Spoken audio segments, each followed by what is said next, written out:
Donc nous allons voir ici comment aménager une fiche typique de travail. Donc ici c'est une fiche qui est réalisée en moyenne section de maternelle si je ne me trompe pas.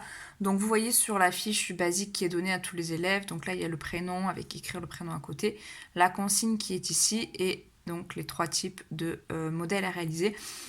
Il faut savoir que pour un enfant TSA, une fiche de travail comme ça peut être problématique dans le sens où l'attention va se poser sur des petits détails qui risquent de l'empêcher de comprendre et de réaliser ce qui est demandé. Par exemple, l'enfant peut être attiré par les yeux de la chenille, ses oreilles ou des points qui ne vont pas être réguliers. Et du coup, le regard peut passer de la chenille d'en haut à la chenille d'en bas sans forcément se poser sur la consigne et ce qui est à réaliser ici.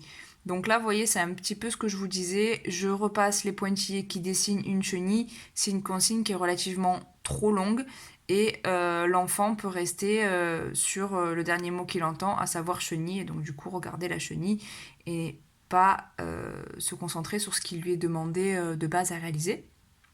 Donc pour un aménagement, on va dire type de ce type d'activité, on passe sur ça.